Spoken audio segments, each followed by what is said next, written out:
And the crowd roared. Welcome back. We've been sort of on hiatus. We've been in reruns, but it's good to be back.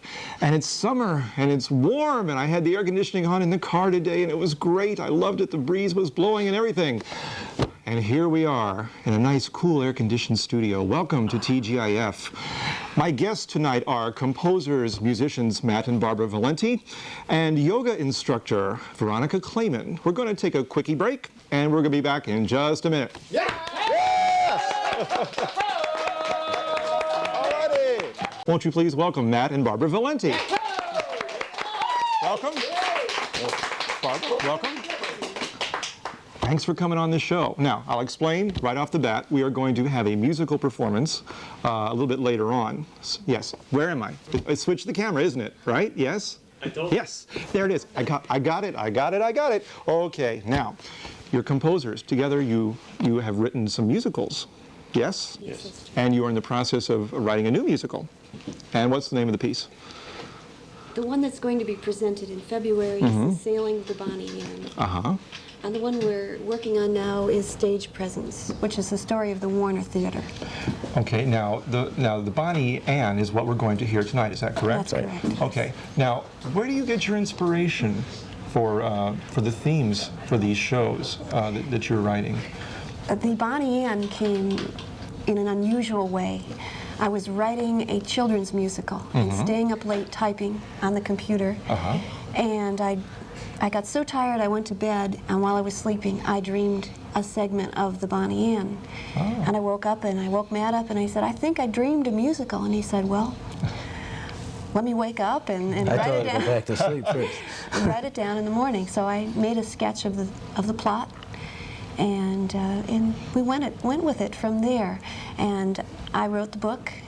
And the dialogue and the lyrics, and I handed the lyrics to Matt, and he read them, and he heard the music in the lyrics, and he took it from there. That's a wonderful thing. I mean, to do that. Now, my background, as the audience knows, is also in music. I write music too, and so I'm always curious to know how other composers, what the inspiration is, what ignites that in you. Now, you teach music, you teach vocal music. Right. Okay. Now, do you ever use any of the things, and this is an obscure question, okay? Do you ever use any of the things that you come in contact with in your teaching? Do you have experiences that end up being part of your personal works, your original works? No, actually, some of the music that we're doing for the show, the kids are singing for the concert, and they kind of they're getting a kick out of singing some of the music that's going to be performed next February. Now, that's at the Vogel-Wetmore School. That's where you teach. That's right. Okay, and you're a private instructor. You teach flute and music. Flute and piano. Piano. I'm sorry, piano. Okay, now that's fun. We were talking before the show opened. I do that. I used to do that, and it's a wonderful thing. We were talking about flutes and what kind of flutes we like and all that kind of stuff. Now, in a nutshell, what is the story of the Bonnie Ann? What's it about? It starts 300 years ago. Okay. In 1692. And at that time, the British were blocking the importing of rum and tea. When they imported it, we had to pay a high tax. So there were blockade runners, and the Bonnie Ann was a blockade running ship. She was a four-masted ship, no cannon, so she could go very fast. And Edward was the captain, and he had just narrowly escaped a British ship, and he pulled into Salem Harbor. Now, Salem in 1692 was during the persecution of the women. They thought they were witches. And so a father and daughter on shore in Salem saw the Bonnie Ann pull in, and he set her sail to the ship, hoping that the captain would take her to safety. He didn't want a woman on board. The men didn't want a woman on board because it was a superstition that women brought bad luck. So he tried to send her away. And in this case, she was a witch, and she appeared back on the ship.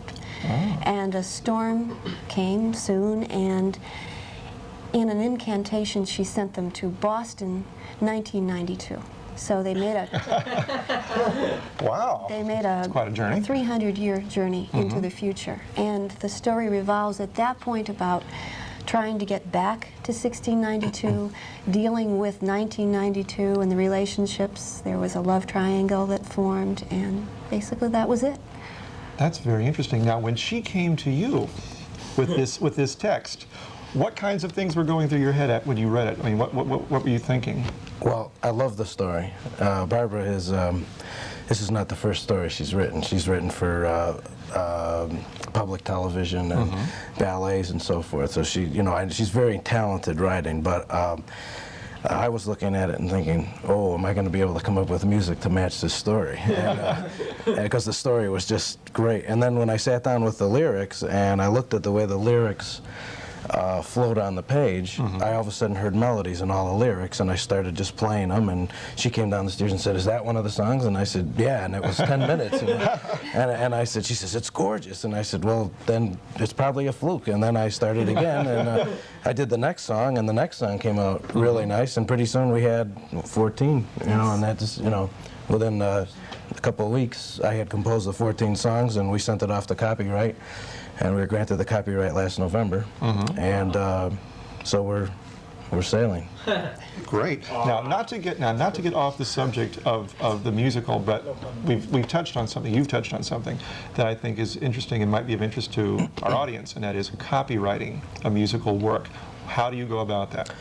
Well, that's done through the Copyright Office in Washington, D.C. And what you have to do is, first of all, you've got to make sure that it is an original work. It's something you wrote, and then you send that. You send for the paperwork, and then it's not a very difficult process. You fill out the whole the paperwork on it, and then after that you send a check for the and then after they wait and they research to make sure that you have written something original, and then they will grant you a copyright that's good for a lifetime plus 50 years. Now, did you send a musical score, a written score, or did you send a recording of No, we sent a written score. Okay, now can you send just a recording? I think they would rather have a written score. Right, it'd be obviously easier to research because you can take a look at, you know. Yeah, but I think they do a recording. The one thing that is interesting about it is if you send a collection of songs, or one song at a time, they'll charge you $20 for each song. Right. But if you send it on their collection of songs, like a musical, they charge you $20 for the whole musical. So it's really a, you know. So the moral of the story is write a musical. Right. Exactly. You can pull it apart in pieces later if you want to. That's great. Now, what other? When did you first start working together on musical productions like this? Is this something recent for you, or is this something that you've been doing over the years? This was our first. 20 years ago, I worked with Arnold Franchetti and John Diabaradinus from Hart College. But this was Matt's first attempt at writing music. Of course, we've been involved in musicals, performing in them, but never writing anything. Yep. Right. So this is new. This is new. You're having fun with it? A lot of fun. It sounds like you are. It's a wonderful thing. And hearing things in your head, I know from my own experience, it's an amazing, it's a scary thing sometimes, because you wonder, have I heard this before? Is this something I heard, you know, in music class or whatever, or is this really mine? It's a question, just getting back to copyright. Sometimes you don't know, and you have to sit and, you know, you search yourself. That was one of the problems, because when I have tried to compose before, without an idea in my head, I always came up with something that sounded like somebody else's work. Yet when I had the lyrics, it was our own, you know. It definitely came out that, you know, it wasn't anything like it sounded like before. Now I can see where you'd be asking yourself this question, because you get exposed to a lot of music. Well, both of you do. Obviously, you're teaching, and you have probably a large repertoire of music that you have with your students, and you're an organist. Right. Also, church organist. And yes. where do you play? At the Harwinton Congregational Church. Okay. And I also perform at the Tributary Restaurant and at the Willows Restaurant in Waterbury. Tributary in Winsted and the Willows. What kind of music do you play there? Everything. Everything? Right. Piano. I do piano, and I walk around the tables with the violin. You do? Yeah. Really? Strolling violinist. Wow. I tried to learn how to play the violin. That was the very first instrument that was put in my hands. It was a Suzuki school thing, you know. I had the tiny little violin, and I hated it. And then they gave me a flute. And I was such a large, tall child. My hands could reach out. I could do the span on the instrument even as a small child, and I loved it. That's how I got started. Violin. That's wild. That was my major. Yeah. Got any funny stories about strolling by somebody with a violin, like somebody saying, "Hey, wait, you know, like come here and play something for me," or? Yeah. Well, usually I go up to the tables and ask them. I don't just walk by. Yeah. And usually people request. That's great. What kind of stuff? What's the most requested thing? Somewhere My Love and The Devil Went Down to Georgia. Those are two very similar songs, Right. yes. From the same genre, yes. What is this? Hi, where are we? Bouncing camera again. Okay. Whatever. There we go. It's a wide shot. We're all on camera now. We can wave to our friends and say hi. Now, you have programmed into your musical instrument, which we have sitting over here, some selections. The entr'acte of the piece, the intro to the second act, is what I have programmed in there right now. Okay. And I thought you'd like to maybe hear a little. I would love to. It's a collection of some of the songs. Yeah. Great, great. Let's do it. This is one of the songs called "Sail On" that the captain sings right in the beginning, and it's a quartet at the end of the first act. Right. There's a quartet that happens. He sings "Sail On," and Jeff and MJ, who are two characters in the show, sing "Do You See Me," and the Cassandra sings the Harbor Lullaby, and that's what this one is now that's playing. Is the Harbor Lullaby that's in there. This is sort of like an overture. It's an entr'acte, yeah. It's the second, yeah. It's an overture kind of thing. Cool. Now, the text, okay, for this show. How long did it take you overall to write that?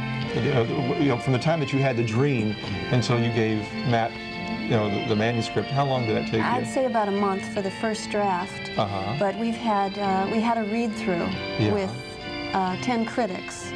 And now I'm going through a first rewrite, and it seems to be more difficult than the original because I have all these different opinions, 10 different opinions, to make the character of Cassandra, who is a witch, make her more sinister. Some say make her more gentle. Some say make MJ more seductive, and so I've got all these different opinions I'm trying to juggle and put back together. So I've torn it apart. I'm a nervous wreck with it in all these fragments. I'm trying to put it back together. But it was good advice. All of the advice was good. Now, I think it's interesting, though, that you did bring outsiders, I would have to say, into your musical collaboration. I've never written a musical, but I have written some larger works, and it never really occurred to me. I mean, I would play it for other musicians or something and say, what do you think? But I would never, I don't think, change material necessarily because of like a majority rule. So this is a very interesting concept, I think, to bring other people in, and I guess it could really work for the better of the piece. This came from our director. Jim Fritsch is our director. He's going to be the director of the show. It was his suggestion. Now, when do you anticipate that this is going to go up? It's going to be the last weekend in February, the Saturday and Sunday, and then the first weekend in March, Friday and Saturday. That's great. Now, it's going to be at the Warner. It's going to be at the Warner. Right. Okay, that's a wonderful thing. I'm taken aback, and the music is very beautiful. Thank you. Now, how would you characterize the musical style overall? Just if you had to, put it, Well, there are sections. There is a section of sailor-type hornpipes. And there's 2 or 3 songs like that. Then there's also a section where there's a couple of swing numbers, and then we have a fair amount of ballads. One of the swing numbers is named Boston, and it's a New York, New York type bass song. And I've written to the mayor of Boston, and he sent me back a nice letter, how much he appreciated the song and how he thinks it could go really big. And as a matter of fact, I've talked to Mayor Dunny the other day, and she's sending him a nice invitation to come to the first show. So that's great. We hope to have the mayor of Boston as our guest. Wow. We'll see what happens. That's really something. That's wonderful. Now, when this translates into an orchestral score, I'm sure you already have that.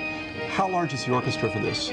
Well, what the keyboard is playing is representative of the orchestra, and there's going to be 20 different instruments with, I anticipate, 24 people. Okay, so that's a pretty good size orchestra. Now, how many performers? Oh, I'm getting the signal. Yes, hi. Hi, how are you? Hi, hi. How many actors are in the show? Well, there's 4 main actors, and then there are 20 supporting actors, minor parts. That's a pretty big cast. Yes. Well, for the Warner, it's a small cast. Well, it's a big house. Yes, it's a big house. Well, I want to thank you both for coming on the show, and I enjoyed the music, and I'm sure our audience did too. Will you come back, like when you get time, because we'll be back on the air. We'll be out of reruns, and we'll be back on the air, and maybe you can come on like when the show premieres. Would you be interested in doing that? I'd love to do that. If you'd consider being in the cast. Oh my gosh! An invitation! An invitation. Oh, I mean, well, I'll have to audition. I would definitely want to audition, but I can sing a little bit. And definitely a part of Jeff would be.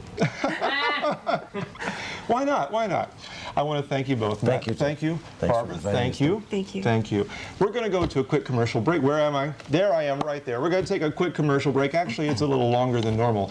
And we'll be back with our next guest, Veronica Clayman. Yeah.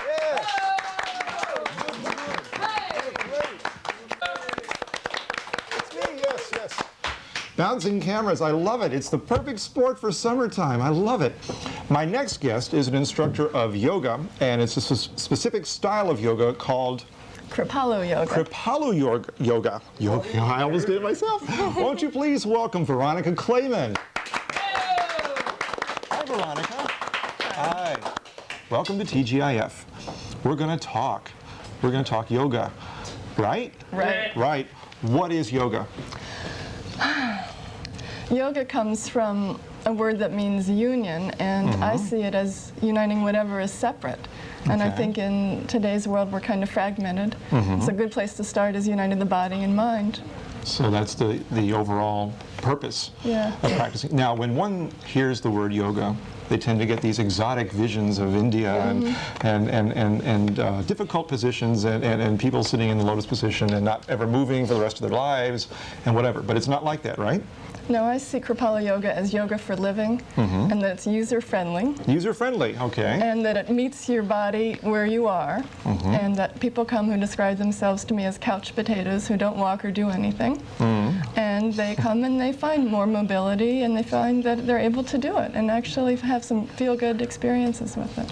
So, to dispel the myth, yoga does not bend your joints out of shape. It doesn't cause pain or anything like that. It's something relaxing. It's relaxing, and it's simple. It's something that's accessible and not exotic.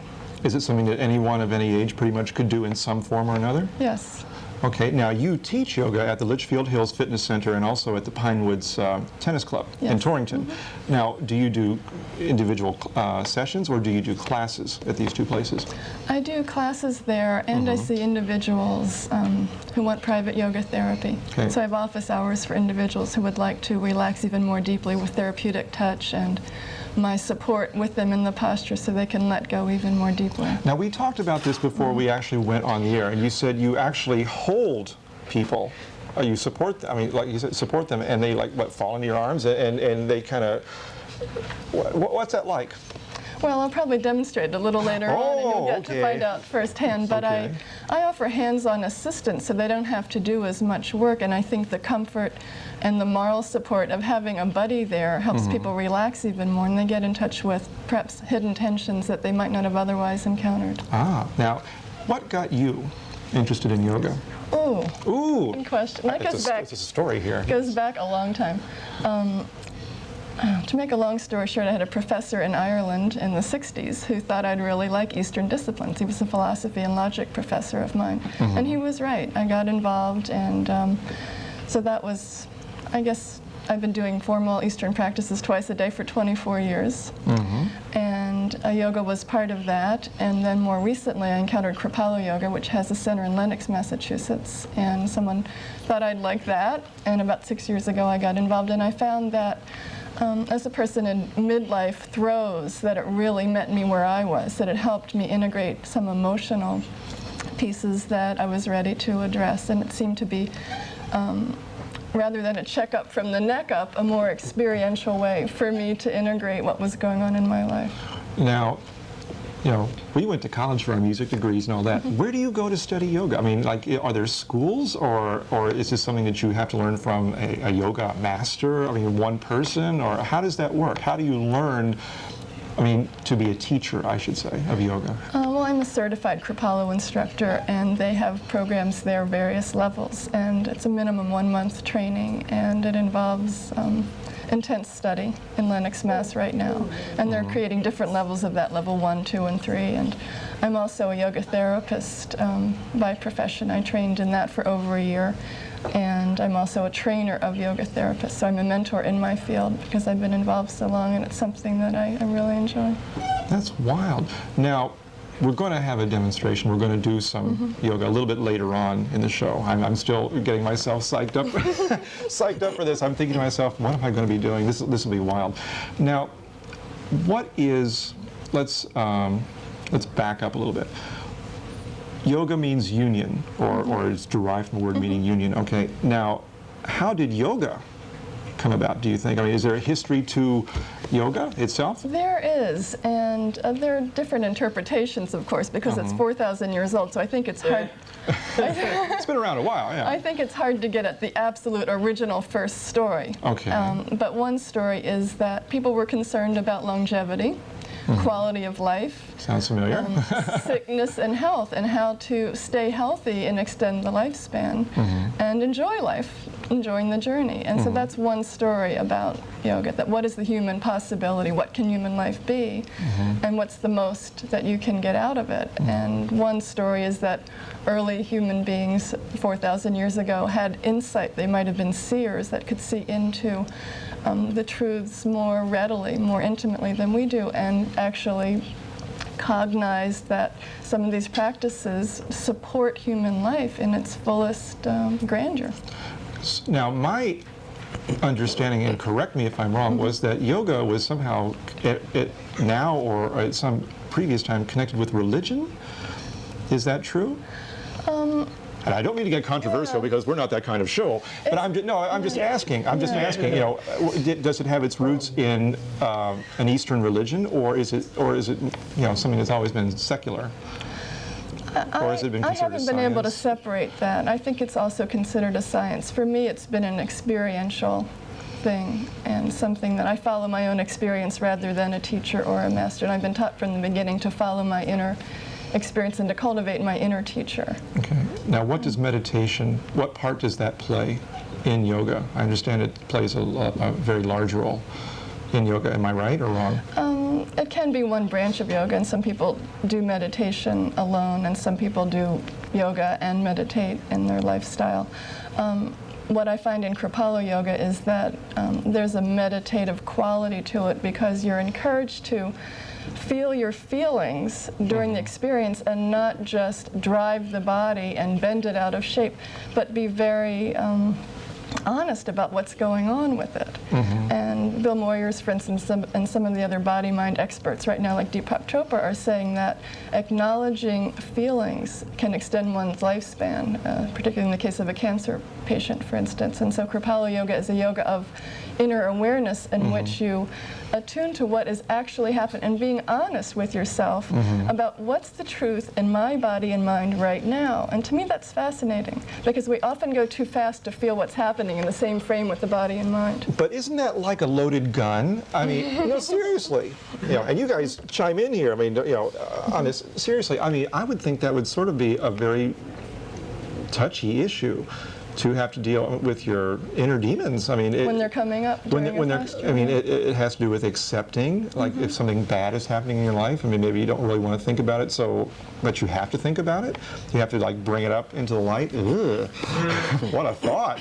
What a thought! I mean, that's scary. It's a very scary thing. It's a really good question. My experience has been that I actually haven't run into anyone who has had something come up that they weren't prepared to deal with. And one of my teachers has explained to me that the body does not reveal anything more that you are ready to accept, and that the body releases things safely so that it comes out in small increments. And luckily, that's been my own personal experience in observing students and private clients and so on. But people can encounter feelings of poignancy when sometimes you shed some outer layers of stress, almost like armoring of the musculature when you're stretching, because when you extend, it's almost like the opposite of tension. In tension, you contract, but when you stretch, you extend and break through or break past the tension. And that can even soften some of the surface musculature armoring. And underneath that, you can feel wonderfully vulnerable. Men can feel wonderfully vulnerable and sensitive. And We can? Really? We can? Well, during this we can, Matt. All right. during this particular experience, it's almost like a lobster shedding its shell, and you get in touch with more sensitive layers. And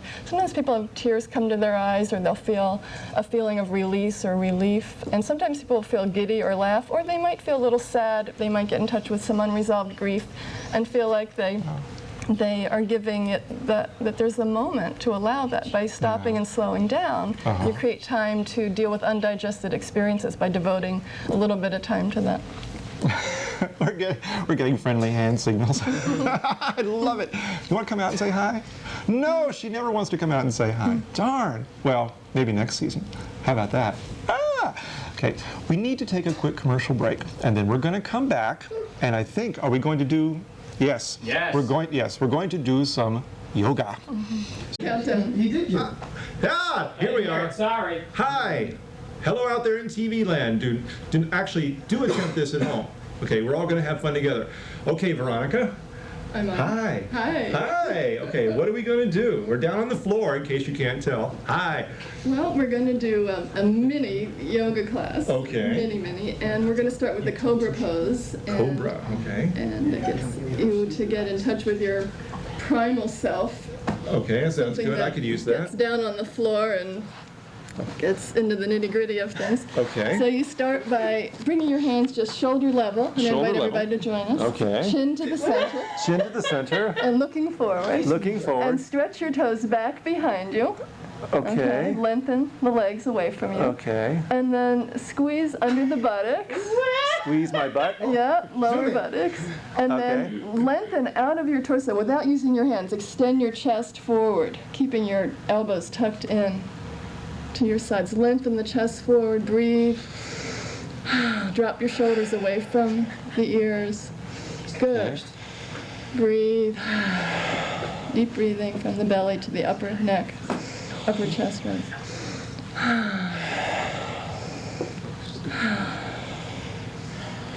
And then to come down, lengthen your spine forward so you're really stretching the spine. Just really stretch down and rest your face to the side for a moment and take a couple deep breaths. Okay. And you can just release your hands and relax your arms. like That's this? it. Yeah, so just the idea is to let down between the postures because you induce conscious tension by choice when you hold the posture, but when you release unconscious tension. Oh, So you're kind of okay. rotor rooting the rotor- stress out of your body. That's attractive. So Okay. you take the time in between to communicate the relaxation value to your body. Okay. So All let's right. come up now into the king cobra. It's a little sexist, but we can do it. King Cobra. Okay. Ooh. Put your hands under the shoulder level. Okay. Tuck your elbows into the Okay. ribcage and lengthen your feet again away from your torso. Just lengthen your legs back. Okay. And we'll start with the chin down.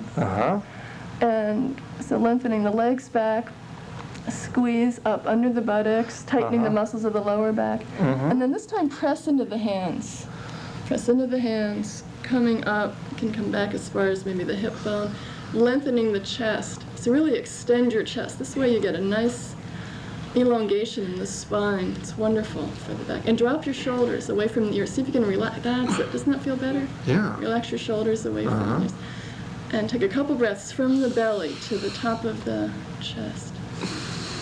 Full breath. Good.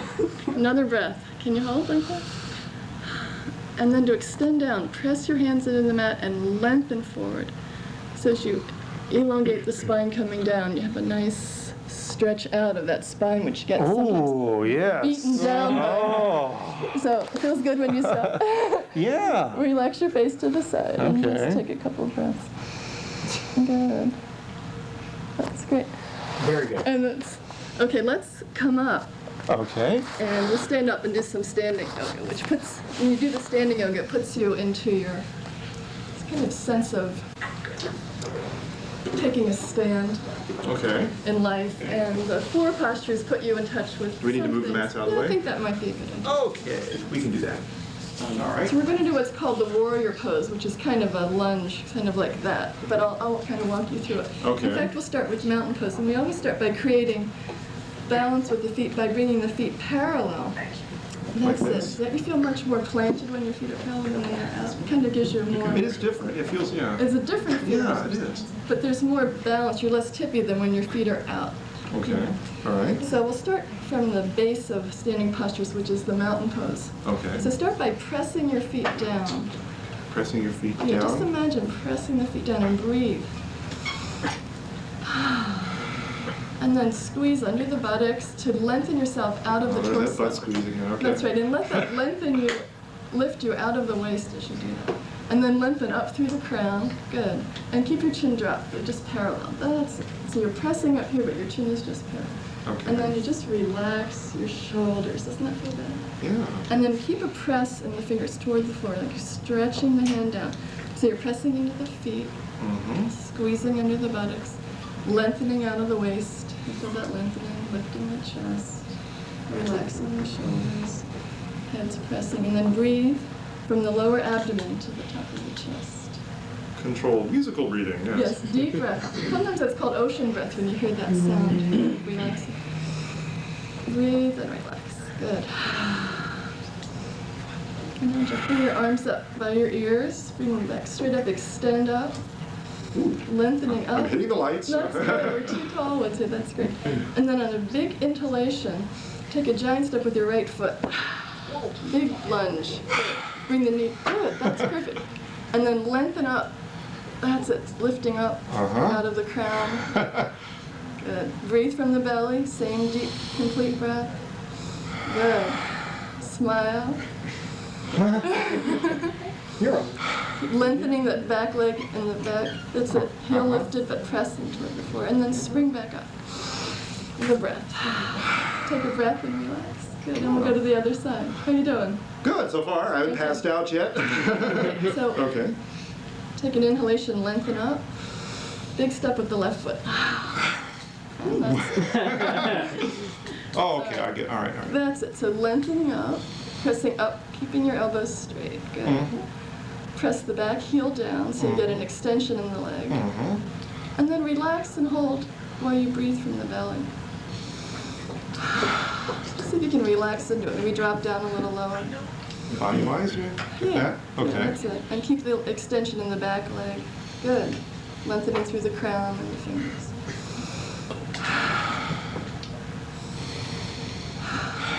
This is called the warrior pose. We all have to be I'm going warriors. to get you two out here in a minute.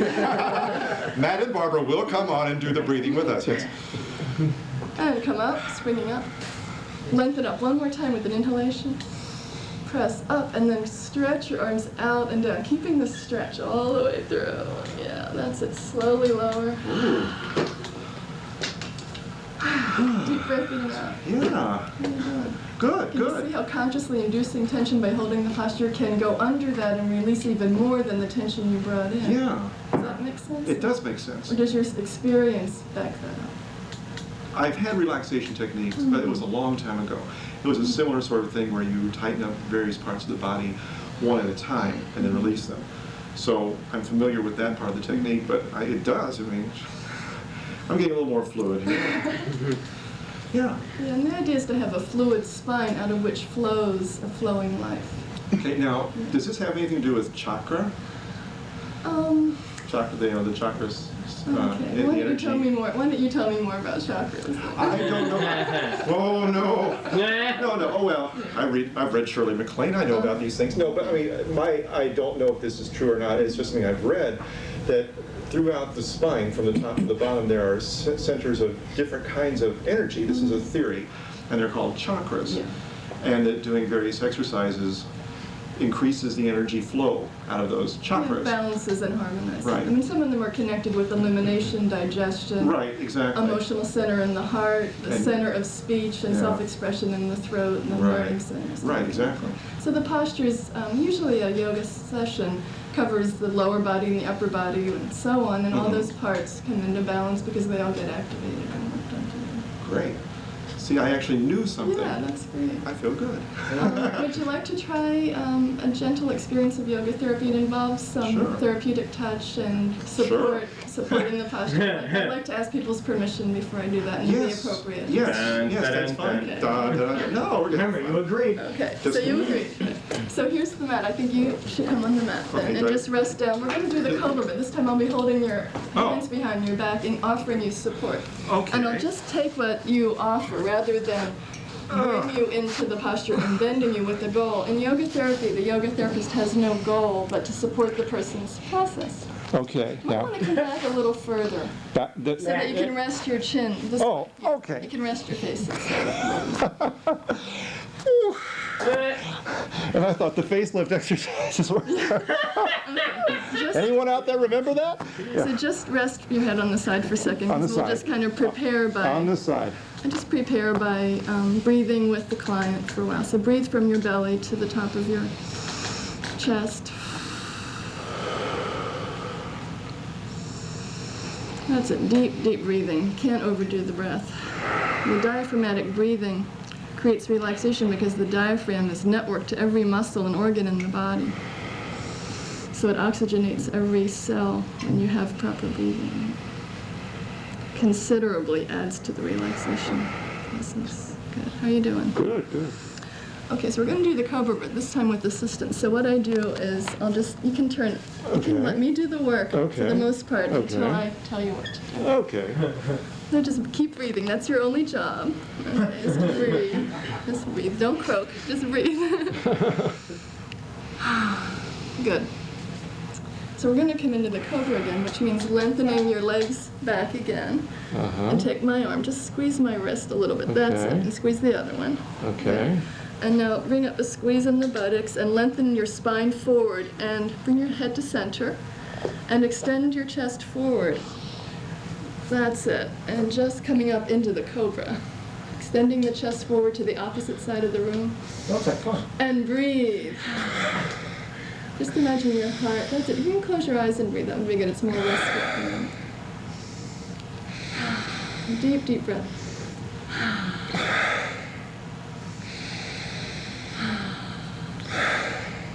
Is this too much? I don't know. Well, sometimes. Am I turning red? Well, the idea is to not go past your limit, but to your to the level of comfort just at the edge of that, so you can explore the limits of the loving intention. Keep your chest extended, and then slowly release, extending out of the way so that you lengthen your spine down again, just slowly. And rest your face to the side. Okay, now we've got about 5 minutes before we have to go to our commercial break, so what other things are we going to do here? Okay. Just so I know. Okay. Huh? Wrap it up, Jim. Wrap it up. Okay. Wake up and wrap it. Duh. So we have 5 minutes till the end of the show. Very good. Oh, duh, okay. All right, we have 5 minutes. So that was, how do you feel? Well, a little tense, but of course we're on live television. So I think that's to be expected, even of the host. But I feel good. That's it. Breathe.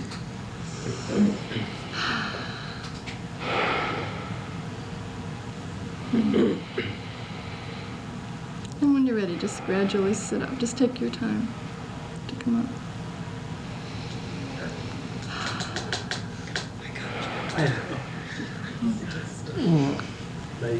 Just slowly get myself up? Yeah, just slowly. Come up. Okay. It's good to transition slowly because after all of that release and let down, you don't want to be too abrupt.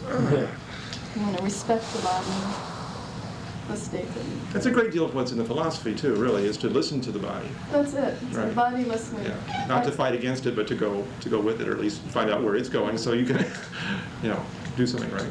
And what I see in the private work, in the yoga therapy that we just did, is that a person gets to amplify what's been going on between the body and mind. When we do this extensively, maybe for an hour, Right. the inner messages become very loud, and you kind of eavesdrop on them and get to hear what's been driving your life, the body messages and so on.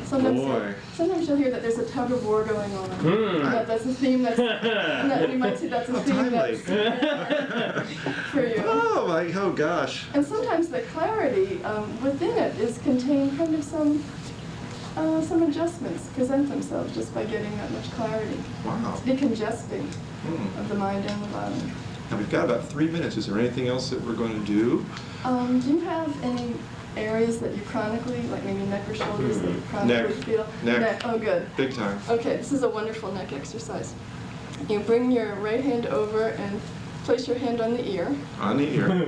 And then let It's your like Madonna. Oh. That's it. Yeah. And just let the weight of your head and your elbow drop your neck out to the right. Just drop your head and let the weight do it. And let the other shoulder do it. And breathe into the sensation. Drop right into sensation. Really feel what's going on. Acknowledge the feelings. Breathe and just let the head be heavy, stretching out. You can even trace the sensation in the neck from beginning to where it goes. And then slowly release the hand and let the head just float up. Oh, and it does. And then the other side, so you don't go home lopsided. Even up here. Okay. And then just let the head be People, heavy. you got to try this out here in the studio, audience Everybody and now. television land. Yeah, this one I really feel. It's And- like the weight of your hand is on your head, and it's kind of, you know, like, well, And you're just not pull that. forcing it. Right, It's exactly. just- You and guys then- got to try this. This is great. And let your outside shoulder drop and be happy too. And breathe. Breathe into the sensation.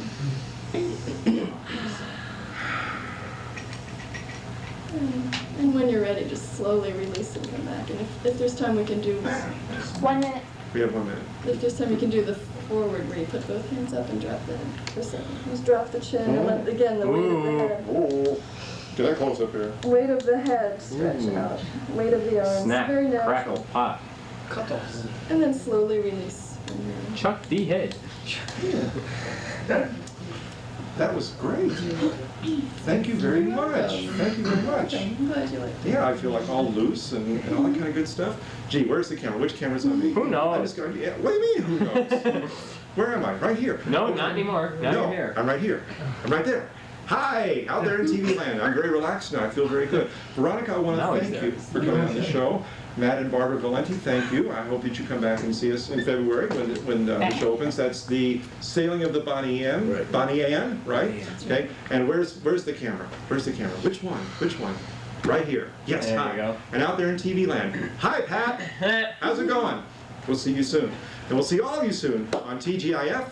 Bye-bye.